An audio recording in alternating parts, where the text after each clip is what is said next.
وتعاونوا على البر والتقوى ولا تعاونوا على الإثم والعدوان واتقوا الله إن الله شديد العقاب.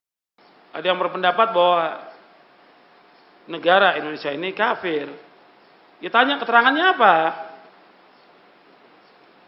Kembalikan kepada dalil. Kepada dalil, antum lihat dalil.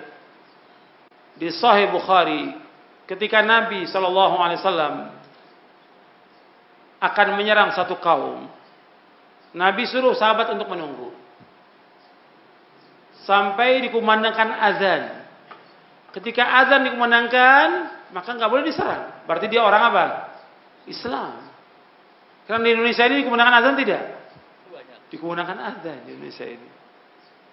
Orang sholat berjamaah, kemudian ada sholat Jumat, Idul Fitri. Dari mana dia mengatakan negara kafir? Ini terlalu ceroboh ya. Dan ini juga kelompok, kalau dikatakan kelompok takfiri, keturunan dari Khawarij.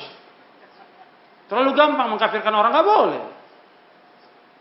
Betul dia ngambil dari ayat wa man lam yahkum bima anzalallahu fa ulaika humul kafirun. Barang siapa yang tidak berhukum dengan hukum Allah maka dia kafir. Kafir di sini kata Ibnu Abbas kufrun duna kufrin. Dikatakan juga oleh Imam Taus kufrun duna kufrin. Bukan kafir yang mengeluarkan orang dari Islam. Kita melaksanakan syariat agama Islam meskipun tidak seluruhnya. Betul banyak undang-undang yang belum melaksanakan syariat Islam. Ya kita tetap mendakwakan dengan cara yang baik kepada ulil amri. Kita usulkan, kita ajak majelis ulamanya juga untuk mendakwakan. Jadi tetap usaha itu harus ada. Dan mestinya orang-orang yang mengatakan dirinya Islam, ya, katanya partai Islam, mestinya kan cita-citanya menegakkan apa? Hukum Islam. Itu kayak Brunei. Ya, Brunei ngumumkan pelaksanaan hukum Islam, syariat Islam. Orang yang berzina itu harus didera.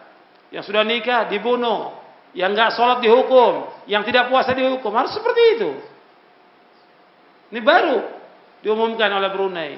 Yang nentang siapa diantaranya? Orang-orang Islam di Indonesia. La haula wa la quwwata illa billah. Sebagian yang nentang ada orang Islam di Indonesia. Sebagian tokoh. Berarti saya harus dihukum. Orang melaksanakan hukum Islam. Bagus. Justru dengan pelaksanaan hukum Islam itu akan tegak syariat ini. Akan bahagia manusia. Dan akan diberikan keberkahan oleh Allah dari langit dan bumi. Dengan terlaksana hukum Islam. Di Indonesia belum terlaksana. Makanya mesti orang-orang yang mengatakan bahwa dia orang Islam, dia tokoh-tokoh Islam. Mestinya bagaimana berusaha untuk menegakkan syariat Islam. Harus. Dan wajib untuk menegakkan syariat Islam. Wajib hukumnya. Dengan usaha. Usaha terus doa kepada Allah. Supaya memahami tokoh-tokoh dan pejabat negara ini untuk bisa melaksanakan Islam. Tapi kita perlu sabar.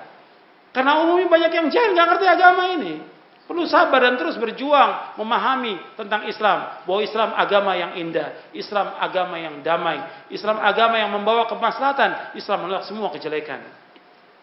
Bukan agama yang kejam, bukan. Kadang-kadang dicontohkan itu, kalau agama Islam kejam dengan pelaksanaan syariat Islam ini kejam. Tidak kejam. Justru dengan pelaksanaan syariat Islam akan aman. Yang biasa orang membunuh jadi takut untuk membunuh. Yang orang mencuri takut untuk mencuri. Yang koruptor berhenti, udah nggak ada koruptor. Karena dipotong tangannya. Dihukum. Sekarang nggak terlaksana. Makanya harus dilaksanakan syariat Islam ini. Tapi bukan kalau belum terlaksana jangan dikafirkan. Kita harus sabar karena mereka tidak melaksanakan karena kebodohan, karena kejahilan. Jangan untuk hukum Islam. Untuk masalah tauhid aja mereka nggak paham. Untuk wudhu mereka nggak paham. Untuk sholat mereka nggak paham. Jadi perlu waktu untuk menyampaikan dakwah kepada mereka dengan cara yang baik. Kalau orang mengkafir-kafirkan, manfaatnya apa? Untuk dia nggak manfaat. Pemerintah kafir, pejabat ini kafir, polisi ini kafir. Manfaatnya apa buat dia? Manfaatnya nggak ada manfaat sama sekali. Akhirnya yang terjadi bagi dia dendam. Akhirnya apa? Menurut dia kafir, dibunuh. Bayangkan orang bukan orang kafir, KTP-nya Islam, dia sholat dibunuh. Ini kelompok takfirin. Ini jahat. Kelompok ini kalau antum lihat, ini kelompok yang paling jahat dari firqah-firqah yang sesat. Dua firqah yang paling jahat sepanjang sejarah. Yang pertama takfiri yaitu Khawarij, yang kedua Syiah Rafidhah. Ini dua paling jahat. Mengalahkan darah, mengalahkan juga harta dan. Mohon nasihat kalau seandainya saya kelak menjadi presiden Indonesia. La haula wala quwwata illa billah. Ini yang nanya mikir apa enggak ini? Antum menghayal apa? Allah musta'an. Ini masalah jabatan, masalah kedudukan, masalah harta. Ini masalah keduniaan yang manusia memperebutkan itu. Kedudukan, jabatan, semua orang ingin kedudukan, jabatan itu. Dan ini akan membinasakan manusia. Ini akan merusak manusia, akan merusak agamanya dan kehormatannya. Orang kalau sudah cinta kepada kedudukan, jabatan, harta, itu lebih rusak daripada apa? Lebih rusak daripada serigala menerkam kambing.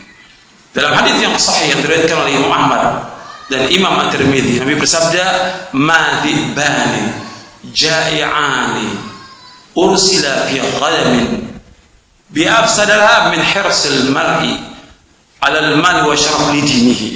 Kata Nabi, dua serigala yang dilepas di tengah-tengah sekumpulan kambing tidaklah lebih merusak daripada ketamakan manusia kepada harta dan kedudukan yang merusak agamanya.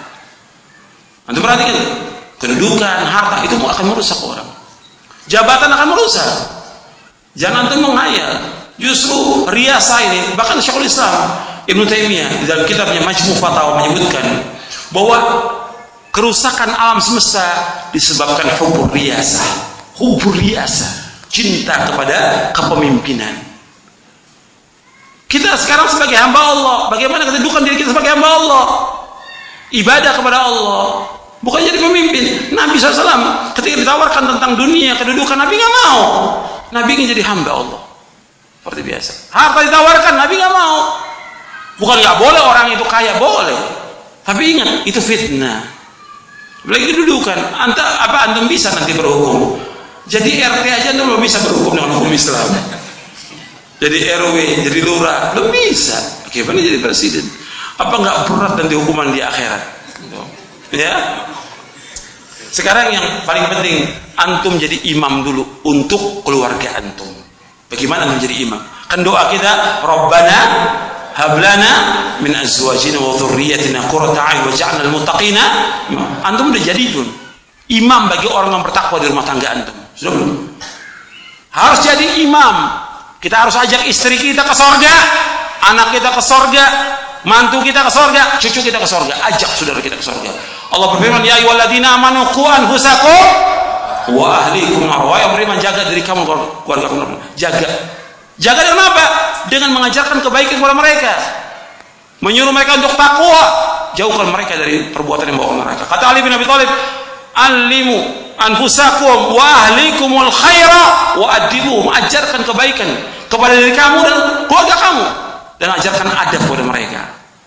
Jadi antum bagaimana jadi pemimpin dalam rumah tangga? Sekarang banyak orang nggak jadi pemimpin dalam rumah tangga, gimana mau jadi presiden? Ini khayal. Seperti kita tegakkan khilafah, ini para penghayal.